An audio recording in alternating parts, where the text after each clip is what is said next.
Olá, eu sou José Pereira. Neste vídeo vou falar sobre duas empresas do segmento de papel e celulose.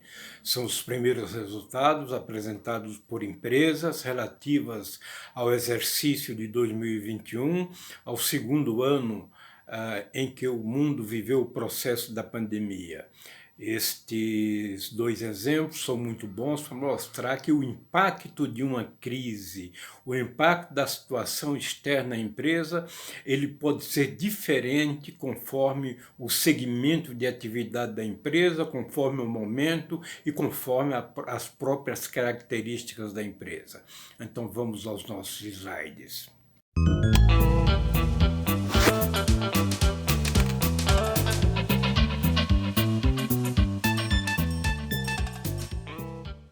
Olá, vamos apresentar duas empresas do segmento de papel e celulose, ou seja, a Klabin e a Suzano. São dados relativos ao exercício social de 2021, comparativamente ao exercício social de 2020. Inicialmente, vamos apresentar os grandes números para possibilitar você que está assistindo o nosso vídeo ter uma compreensão melhor acerca da magnitude, da grandeza das duas empresas. O ativo total da Klabin em dezembro de 2021 foi da ordem de 42 bilhões 75 milhões 707 mil. Por sua vez, o ativo total da Suzano foi de 118 bilhões 975 milhões 152 mil. O ativo total da Suzano, portanto, representou 283% do ativo da Klabin, que também é uma grande empresa. Em seguida, temos na linha 2 o patrimônio líquido, que corresponde ao capital da empresa, ao capital dos sócios que está investido na empresa. Então, na Klabin, temos um patrimônio líquido em 31 de dezembro de 2021, da ordem de 7 bilhões 86 milhões 227 mil. Na Suzano, por sua vez, esse número é de 15 bilhões 175 milhões 130 mil. Então, o valor do patrimônio líquido da Suzano corresponde a 214% do valor da Klabin, que também é uma grande empresa, conforme já mencionamos. Desde já, queremos apresentar alguns referenciais de comparação entre números ou grupo de números. Então, na linha 3, estamos apresentando o que chamamos de alavancagem.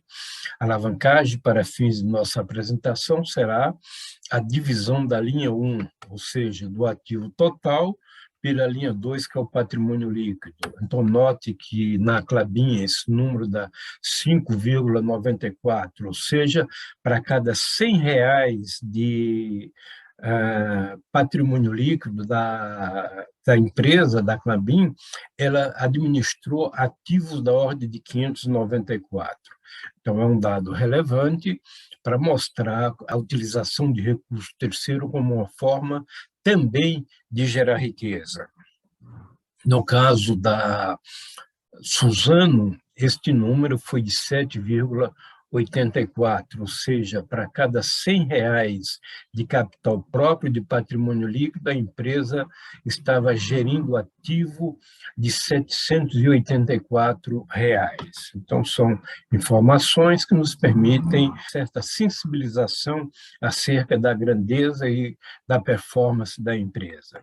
O passivo total, aí na linha 4, que corresponde à dívida total da empresa num determinado momento, que no caso é 31 de dezembro de 2021, na Klabin é de 34 bilhões 989 milhões 480 mil, enquanto que na Suzano é de 103 bilhões 800 milhões e 22 mil. São informações, portanto, que nos permitem ter uma noção da grandeza das empresas. Por sua vez, o ativo da linha 1 foi utilizado em grande parte para que a empresa pudesse desenvolver suas atividades.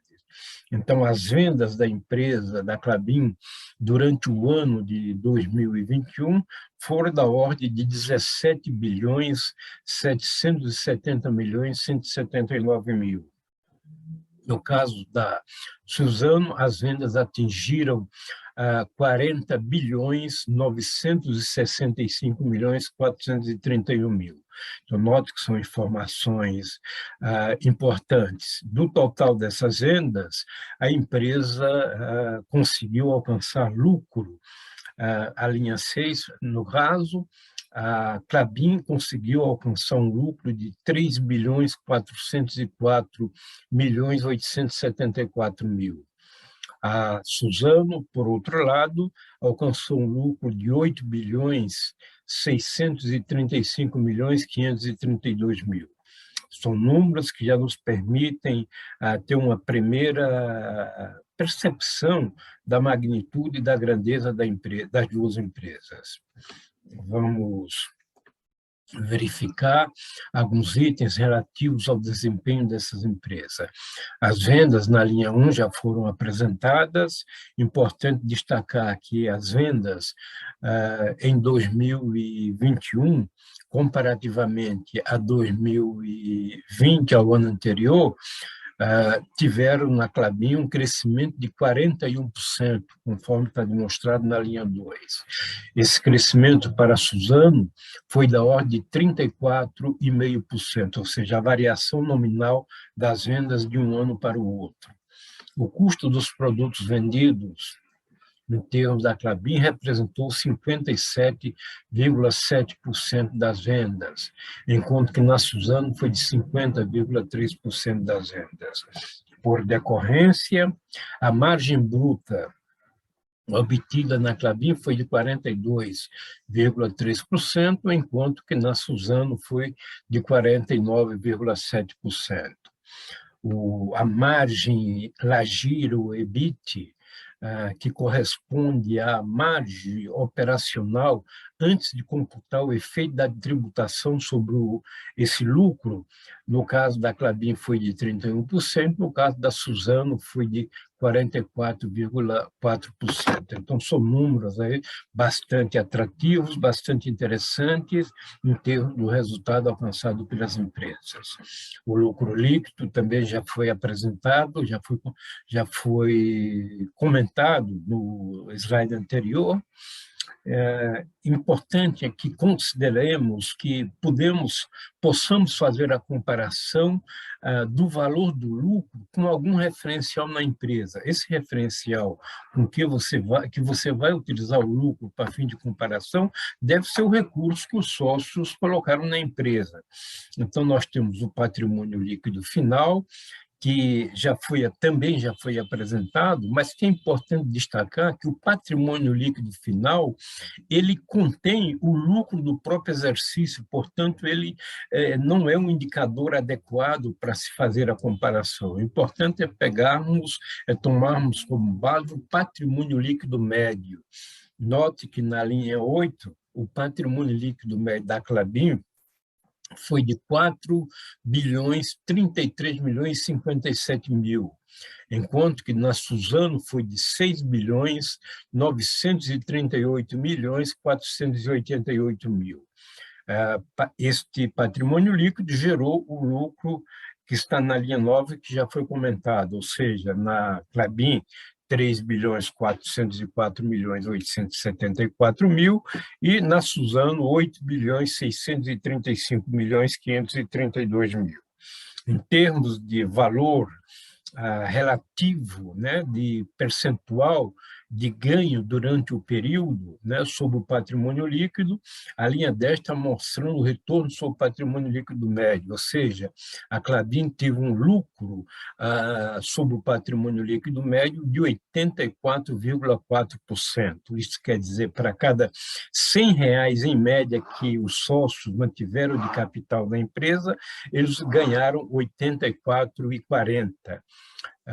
Na Suzano, por sua vez, esse lucro foi de 124,5%, ou seja, para cada R$ 100 que a empresa, que os sócios mantiveram dentro da empresa, eles tiveram um lucro de 124,5% durante o período, ou seja, o ano de 2021. Vamos evoluir com nossa análise, né? Portanto, esses dados aqui desta tabela já foram apresentados, mas nós estamos retomando eles para fim de uma melhor fixação e uma melhor compreensão da performance das empresas, o patrimônio líquido final, patrimônio líquido médio, lucro líquido do período. E o retorno sobre o patrimônio líquido médio já explicitado de 84,4%. Na Suzano, por sua vez, o patrimônio líquido final, patrimônio líquido médio, lucro líquido e o retorno também já calculado e já explicitado de 124,5%. Com isso, queremos destacar que são lucros assim, bastante vigorosos, bastante significativos. Tomamos como base as demonstrações financeiras de um grande banco brasileiro, que em 2021 apresentou um lucro líquido da ordem de 21,9 bilhões, que corresponde a 16,2% do patrimônio líquido desse banco, do seu patrimônio líquido. Né? Então, isso mostra que o lucro obtido pelas duas empresas de celulose são disparadamente superior ao lucro obtido pelo banco. Não quer dizer que o lucro do banco seja ruim, mas quer dizer que o resultado alcançado pelas duas empresas de papel e de celulose são resultados bastante expressivos e que fogem da curva, da tendência normal das empresas industriais de um modo geral. Para fins de esclarecimento, coloco aí embaixo, nesse retângulo, a forma como estimamos o patrimônio líquido médio, ou seja, o patrimônio líquido inicial mais o patrimônio líquido final menos o lucro líquido do período dividido por 2. Então, essas são informações relevantes para você que gosta de acompanhar o desempenho das empresas, para você que tem necessidade de conhecer esse mecanismo de cálculo. Vamos ainda mostrar o caso, ainda em termos de desempenho, das duas empresas, ou seja, as vendas líquidas da Klabin, conforme já mencionamos, foram de 17 bilhões 770 milhões 179 mil, e a da Suzano de 40 bilhões 965 milhões 431 mil. Dividido pelo ativo total de cada uma das empresas, no caso da Klabin, 42 bilhões 75 milhões 707 mil, e a Suzano, 118 bilhões, 975 milhões, 152 mil, chegamos ao giro do ativo. O giro do ativo pode ser entendido como a produtividade do ativo. Olha, com ativos de tal magnitude, conseguimos realizar venda de tanto, por exemplo. Então, o giro do ativo na Klabin foi de 0,42. Quer dizer, para cada R$ 100 que a empresa tinha de ativo total em 31 de dezembro de 2021, ela realizou vendas durante o ano de 2021 de R$ 42. Né? Esse número na Suzano foi de 0,34, ou seja, para cada 100 de ativo total, as vendas foram de 34. Olhando isoladamente este indicador de giro, de performance, de produtividade do ativo, é um indicador baixo. Portanto, o forte da empresa foi a margem praticada, o ganho que ela conseguiu ter em termos de preço, em termos do momento econômico na cotação do papel e da celulose. Vamos evoluir com nossa análise e creio que aqui seja o momento de fazermos algumas considerações para melhor compreensão dos resultados alcançados pelas empresas. Então, algumas características do mercado de papel e de celulose no ano de 2021. Neste ano, a oferta receita global de papel e celulose se manteve relativamente estável, enquanto que a retomada econômica já provocou maior demanda por esse tipo de produto. O preço da celulose e do papel esteve mais elevado durante o ano 2021, representando algo da ordem de 33% a mais comparativamente a 2020. Em termos de volume de vendas, as duas empresas tiveram crescimento significativo em suas vendas, conforme já mencionamos em slides anteriores. Em termos de exportação, ambas as empresas praticam venda para o comércio internacional. 40% das vendas da Klabin são para o mercado internacional, ou foram para o mercado internacional em 2021. No caso da Suzano, suas vendas para o mercado externo alcançaram 84%. Então, importante destacar que, com o real desvalorizado em relação ao dólar americano, esse volume e as exportações, isso contribuiu significativamente para que as empresas obtivessem esse desempenho que já foi comentado em termos de resultado, em termos de ganho, em termos de lucro. Vamos comentar alguns dados de estrutura. Então, tanto a Klabin quanto a Suzano, né? O ativo total já foi apresentado, o patrimônio líquido na linha 2 também já foi apresentado, a alavancagem na linha 3 também já foi apresentada, e agora vamos acrescentar um novo item, esse item 4, que se refere ao caixa, equivalentes de caixa e aplicações financeiras de curto prazo. Então, notamos que a Klabin, em 31 de dezembro de 2021, mantinha 8.422.435.000 de recursos, né, financeiros, de caixa, e equivalentes de caixa e aplicação financeira. Valor bastante expressivo.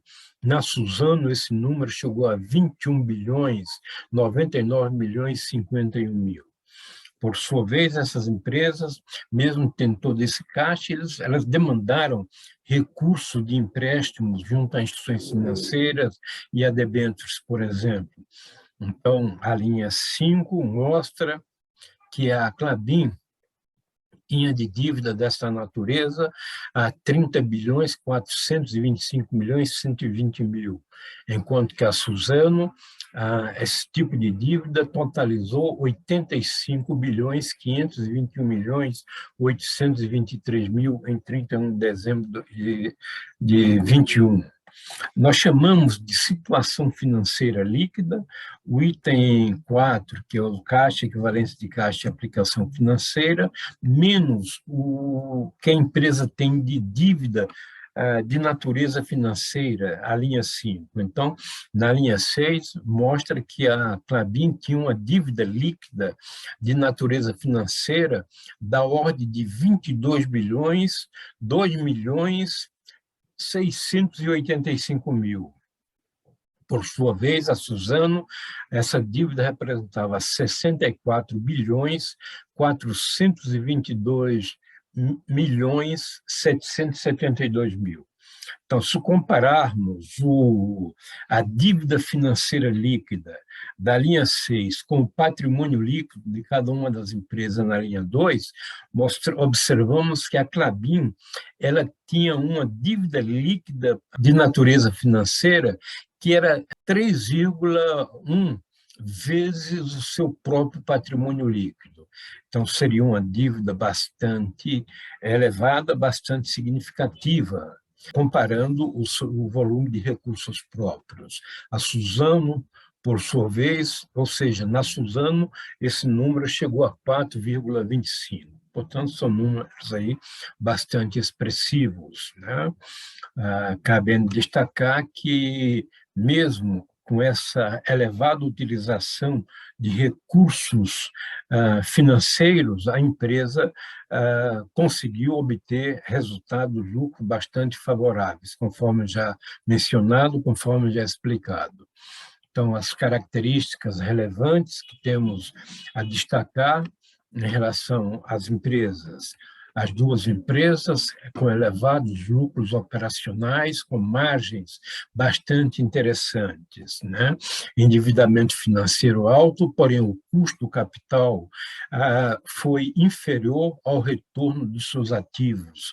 Isso fez com que esse endividamento contribuísse para a otimização do ganho para os acionistas, o que se chama alavancagem. Grandes volumes de caixa e aplicação financeira. As próprias empresas, os próprios dirigentes reconhecem que mantiveram elevados volumes de caixa. Evidentemente que esse dinheiro poderia ter sido utilizado para amortizar parte da dívida financeira. Normalmente, o ganho que uma empresa obtém com recursos aplicados no mercado financeiro tende a ser inferior ao custo que ela vai pagar aos bancos ou equivalentes na tomada desse recurso. Mas aí foram decisões internas das empresas que ela mantiveram e que não prejudicou o resultado, ou seja, tiveram resultados ainda muito bons. As margens de lucro da empresa, reafirmando, foram muito altas e boas, né? A cotação favorável do preço da celulose no ano, né? E, finalmente, o dólar elevado em relação ao real. Isso aí foram fatores que contribuíram para a geração de riqueza pela empresa, para a geração de lucro. Quero destacar que, se você tem interesse por conteúdo relacionado ao lucro e ao desempenho das empresas, recomendo que veja a nossa série de 3 vídeos sobre fatores determinantes do lucro. Estão disponíveis em nosso canal. Você vai investir aí cerca de 47 minutos para assistir os 3 vídeos, porém, havendo interesse ou necessidade, é um tempo muito curto, considerando o benefício que você vai obter em termos de compreensão, de formatação, de método para compreender a capacidade de geração de riqueza pelas empresas, que compreende normalmente 3 grandes fatores. As margens operacionais, que foram fatores determinantes para essas 2 empresas terem tido esses elevados lucros. O outro fator é o giro do ativo, a produtividade do ativo, que no caso das 2 empresas foi um giro relativamente baixo, mas foi beneficiado pela margem, que foi o primeiro fator que eu acabei de citar. E terceiro fator é a alavancagem financeira, ou seja, o ganho que a empresa obtém na medida que os seus ativos geram um retorno maior do que o próprio custo de capital. Então, essas são as informações. Estou seguro de que estas informações, este processo, serão de grande utilidade para você conduzir seus negócios, para você avaliar seus investimentos. Muito bem, agradeço a você que assistiu ao nosso vídeo. Obrigado pela preferência, continue conosco. Se ainda não está inscrito, se inscreva em nosso canal. Receba o meu abraço e nos veremos em breve.